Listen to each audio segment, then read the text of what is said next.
Welcome to Direction Northeast. Hello, I'm Montez Bird. This program is a presentation of the Communications Department of Northeast State Community College. In this episode of Direction Northeast, we'll discuss leadership and one man's unique approach to inspire others to achievement. Going to college was a big decision, but when I graduate from Northeast State, I know I can have a career. Over half of our employees are graduates of Northeast State Community College. When we see Northeast State on an application, we always give that candidate a second look. Our company partners with Northeast State knowing that their students graduate as trained professionals that become our employees both today and into the future. Discover the career opportunities that await you. Northeast State Community College. Our guest for this program is the man who embraces competition and uses it to achieve success. He uses inspirational comedy to help his audience understand the battles they face to be successful. He has been featured in the USA Today, Yahoo Finance, CNBC.com, and over 200 media outlets. He's also the author of 4 books and is a nationally recognized voice in perseverance training, self-mastery, and leadership. Odell Bizzell, welcome to Direction Northeast. Happy to be here. I appreciate it. Not a problem, man. So we're just going to go ahead and get started. You, in high school, you started a candy distribution center, and it gained over $75,000. How did you get started in that? It was really simple, Montez. What happened was I was in a Spanish class with a young lady that was on the women's basketball team. She was selling these Jolly Rancher suckers, and I wanted one, and she wouldn't give me one until I gave her a quarter.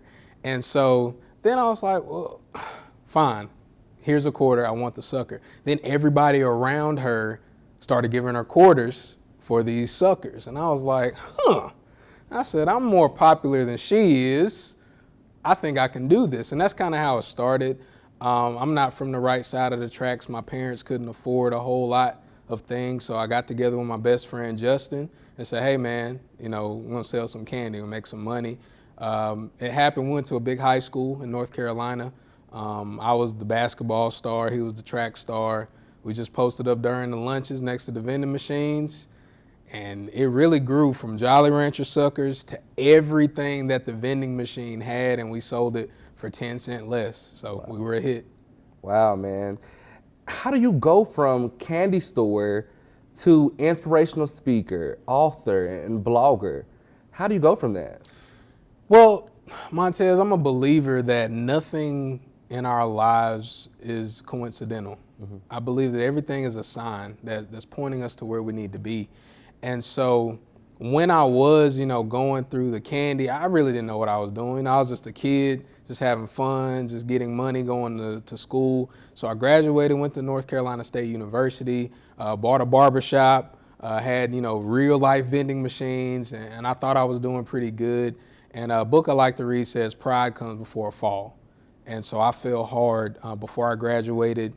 Then after I graduated, linking up with some people, they heard about my story. They said, Odell, you need to tell your story.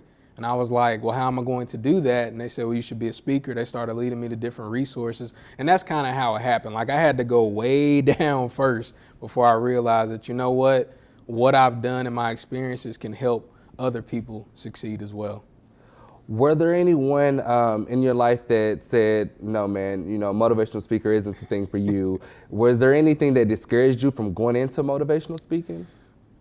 Well, no one person, because most of the people that have met me, that know me, they're like, oh, you're a speaker? Yeah, that makes sense. You're that guy. But it wasn't a person more so as it was, bills. Okay. Bills and having a family. I started my family young, got married, right after college to my wife. I was 22, she was 21. We had our first child. I was 24. So having to balance that to where nobody knew who I was and I'm trying to, be a speaker, that many times caused me to pause and say, am I really going to do this? And so it wasn't a person more so as it was life kind of Bruce Lee kicking me in the face, if you will. Now, how did you get your name out there as that motivational speaker? How did you get these events? How did people get to know who Odell was? Well, I guess the best answer to that is perseverance and identifying who my message spoke the best to. And so when I first started speaking, actually today, I was talking to somebody else about this earlier. Today is the 8-year anniversary of my first paid speech, so it's pretty cool. Congratulations. Thank you. And so I identified, okay, I'm a younger guy starting, so college students will probably listen to me. I kind of still look like them. Maybe I can reach them. So college students and high school organizations is kind of where I started. And then it's just a lot of rejection, just sending people emails, sending your videos, talking to people, going to conferences, and just time doing that consistently is how I got my name out there. I was able to do some cool events with Oprah Winfrey and in Indiana, Dave Letterman. And so after you kind of do those things and your name starts getting out there, then it's like, oh, this dude's pretty cool. So that's kind of how it went. And you said you've done some things with Oprah and Letterman. How was it meeting Oprah? Well, with those things, be honest, it's kind of like when you meet somebody, like a huge celebrity, you don't meet them. Mm-hmm. It's like you're there, they're there, and they're the show. Uh-huh. You're like the opening act. So it's kind of like in passing, I often tell people I met Kobe Bryant. And when I met Kobe Bryant at Disney World, it was kind of like, oh, hey, you're Kobe Bryant. I know, see you later. Like it's kind of like that. So meeting them was kind of like that. Just in passing, thousands of people are there to see them, and you just, hey, how's everybody doing? So like that. But what it taught me was the experience taught me was how huge influence is, and how just having somebody's name attached to a small thing that you do can help propel you. And so now in a smaller way, of course, I want to do that for other people. I know that you speak about competition, and you've presented, in the last 3 years, you've presented leadership skills and motivational speeches to over 25,000 students. What competitions have you had to face to overcome to get to that point? The biggest thing with that, and I tell students all the time, is that we're always in a battle. We're always in a competition. But we're not in competition with the person next to us. We're in competition with us.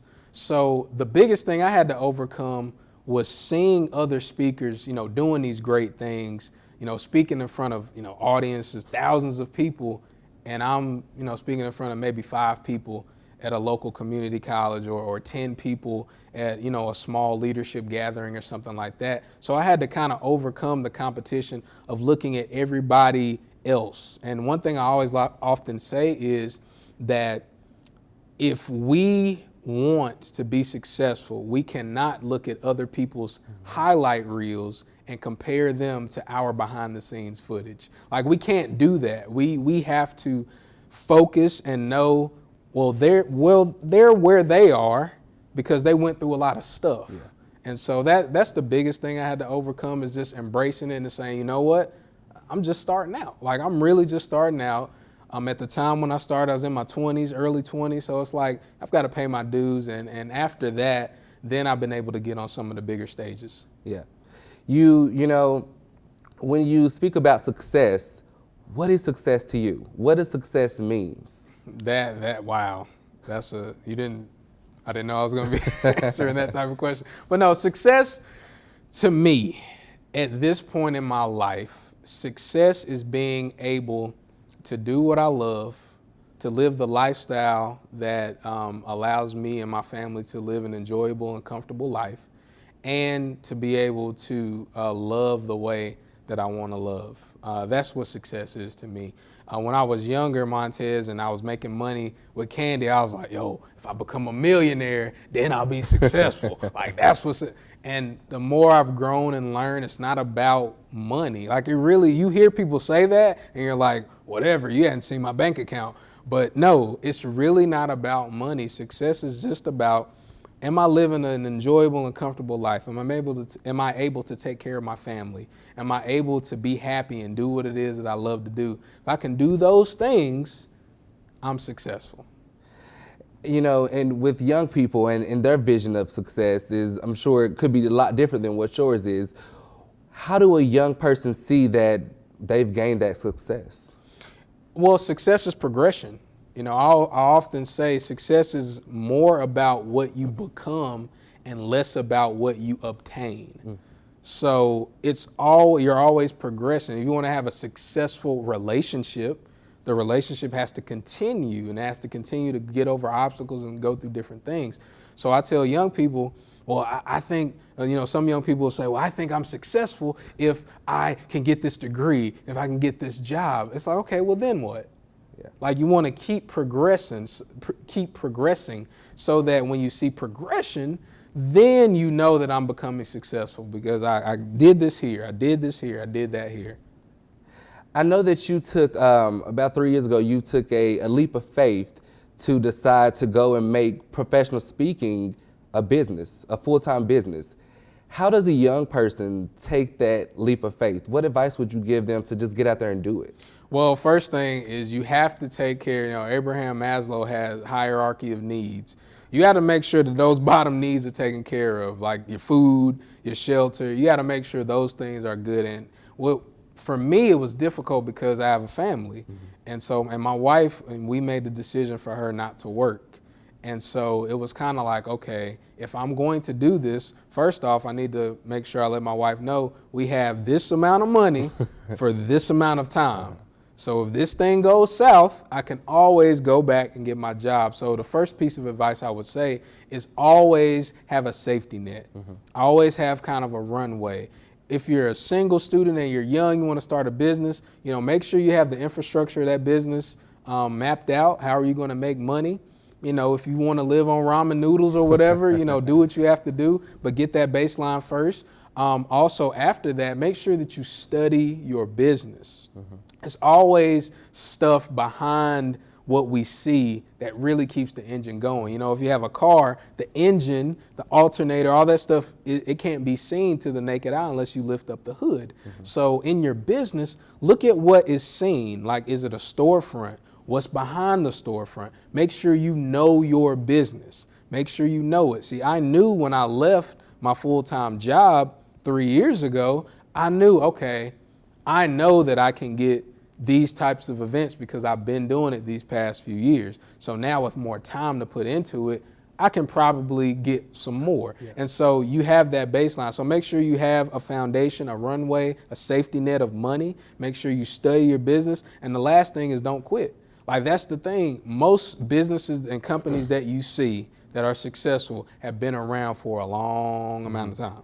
And so keep it up, keep fighting, but fight smart. Fight the smart way, but don't quit.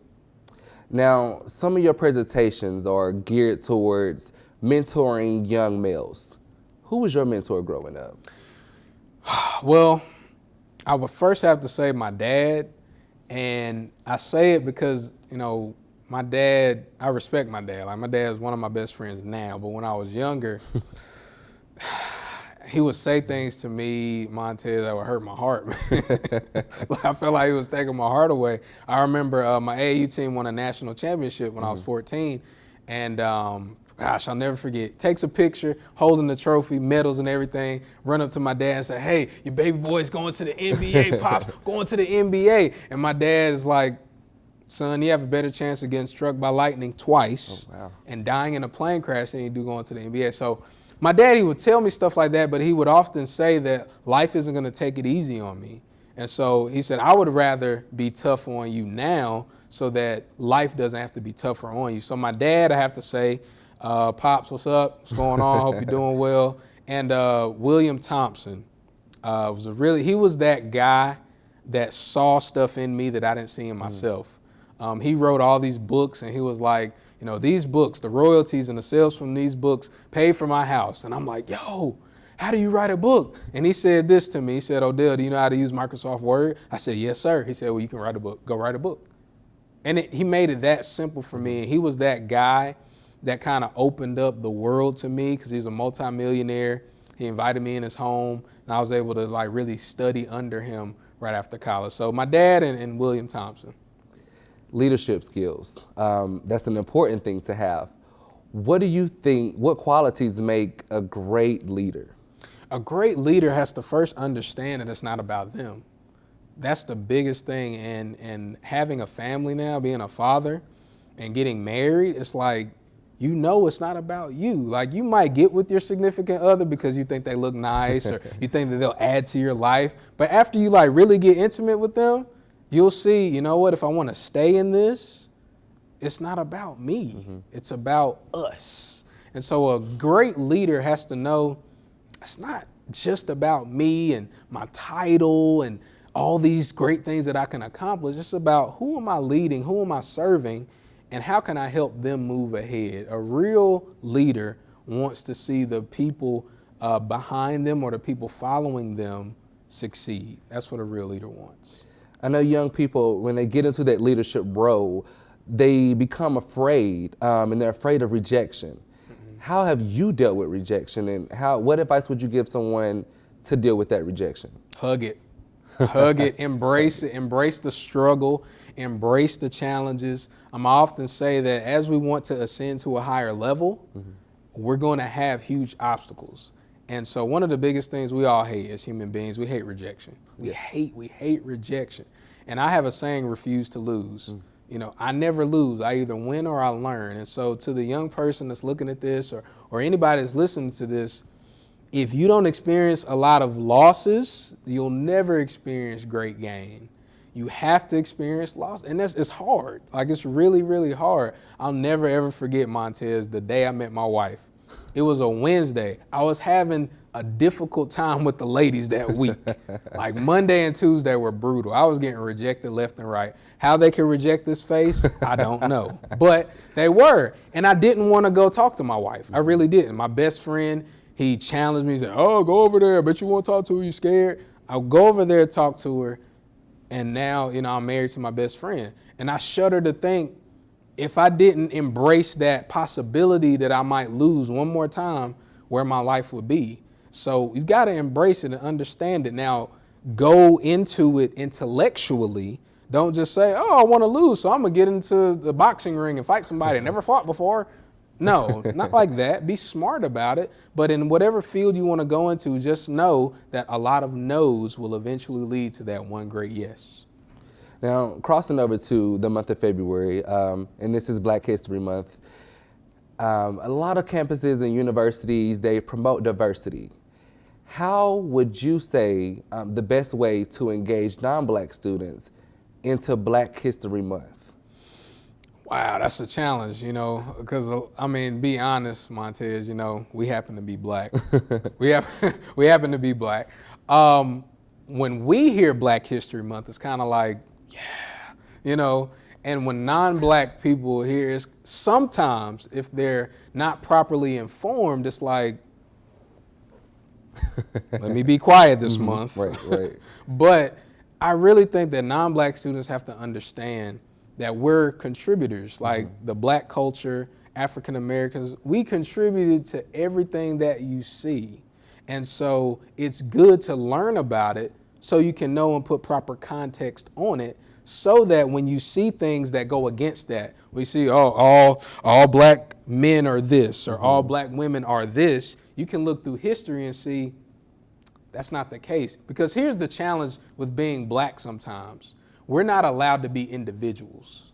We're lumped in to one big group. We're not allowed to be individuals. If you see a Black athlete, a Black football player getting excited and being passionate on the sideline, he's a troublemaker. He's a troublemaker. But Tom Brady does it. Oh, well, Tom Brady's just a passionate competitor. You know, Peyton Manning doesn't do that, but we don't lump Tom Brady and Peyton Manning together. They're two separate individuals. So what we have to understand, and what all people have to understand, is we're all individuals, but a culture, a group of people has contributed positive things to society, just like all groups, just like Latinos, just like whites, just like everybody. So that's the biggest thing. We got to understand, hey, we are different. That's cool. That's okay. But We're individuals. You're Montez. I'm Odell.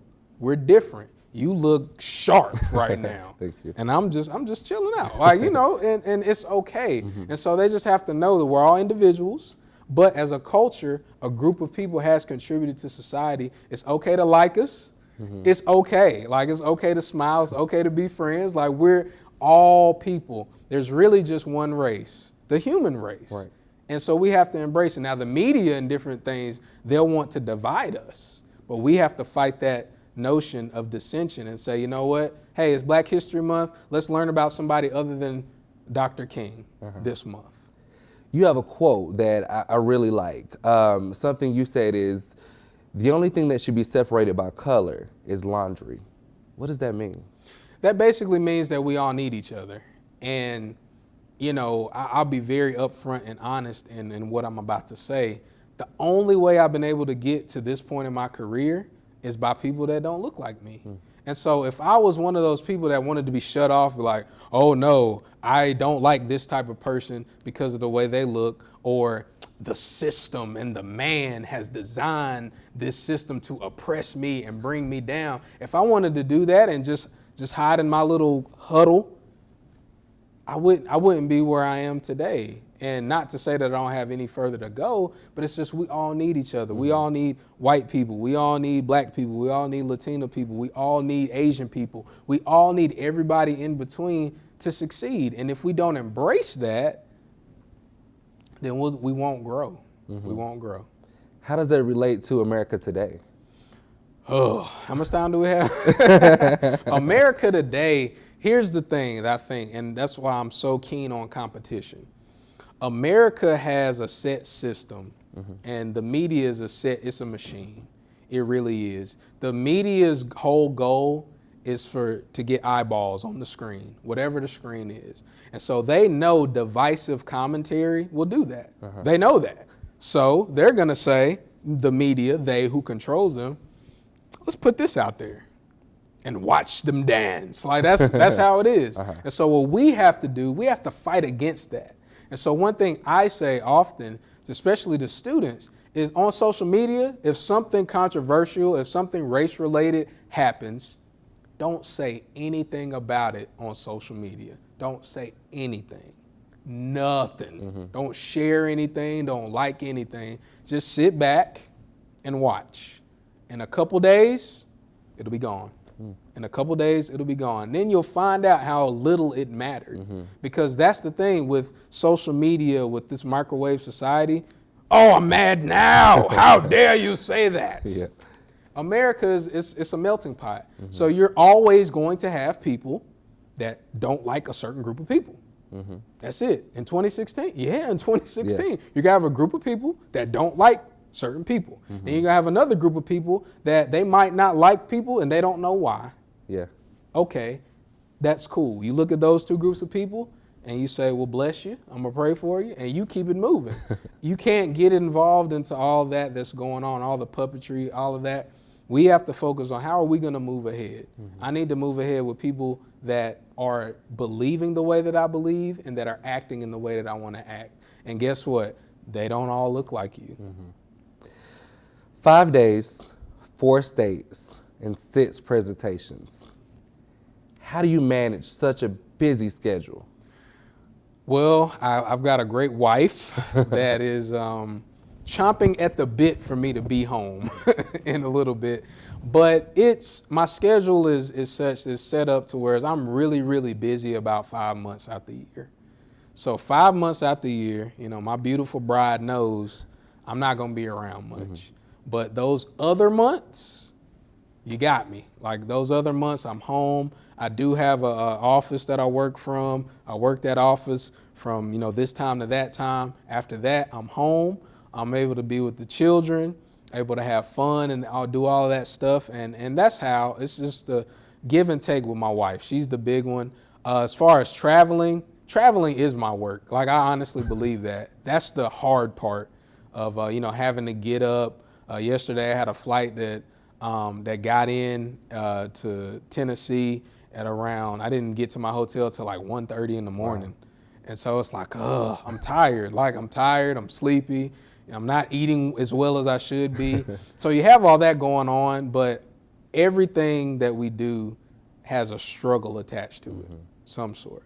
I'd just rather be doing this struggle than the 9-to-5 struggle that I did, a while back. What's your favorite thing about speaking? Wow. Man, that's a good one. My favorite thing is actually, I look at speaking as an art. I really do. So my favorite thing is performing my art. Like when I get on stage, when I speak to the audience and I see them laugh, I see them think, I see them take action, that's my favorite part, because seeing those light bulbs come on in people's eyes, I really feel like, okay, I'm walking in what I was supposed to do. So that's my favorite part about it. You speak a lot about family and having that support system. Do you have enough time to go back home to mom and dad and check on them and see how they're doing? Are you in touch with them a lot? Yeah, all the time. My parents, my parents divorced when I was really young. So I have my mom and my stepdad, who I kind of grew up in their house. And then I have my dad and my stepmom. And they're just great. Like whatever I need, they're there for me. I'm not a mama's boy. I'm not a, chip off the old block with my dad. I'm a grandmama's boy though. Like I literally live 5 minutes away from my grandma. Love my grandma. Actually, both of them, they live across the street from each other. So wow. Yeah, they've been best friends for ever, So I go visit them. I love them. They support me. They think I'm famous. I'm not famous yet, but they tell everybody how famous their grandson is. So I'm a grandmama's boy. Growing up, did you think that this is what you would be doing in life? No, absolutely not. I didn't grow up and say, I'm going to be a speaker one day. Like it didn't work like that, Montez. I grew up wanting to be everything that I saw on TV. Like my grandma asked me when I was 7, 8 years old, she said, what do you want to be? I said, well, Grandma, I want to be an astronaut. I want to be a firefighter. They just saved some people. I want to be an actor. I want to be a rapper. I wanted to be everything that I saw on TV. Never thought I'd be a speaker, because I used to think speakers didn't have much to say. But now being one, I'm like, okay, this is what I was being groomed for all this time. Yeah. Hey man, thank you. My name is Anthony Adams, and I'm IT support specialist at Northeast State Community College, which is also where I got my start. If I could offer any advice to anyone out there that's looking to pursue their education, my advice to you is just do it. Once you talk to someone here, you will see how easy it is to communicate with the employees here, and they're very willing and helpful to get you on your way to pursue your career. That concludes the program for today. We have talked with guest Odell Bizzell about leadership, conflict, and success. Community is very important to the students at Northeast State Community College, and this program takes a look at a few of the subjects they find important. Until we meet next time, on behalf of the students, staff, and faculty of Northeast State Community College, I'm Montez Burt, and this is Direction Northeast.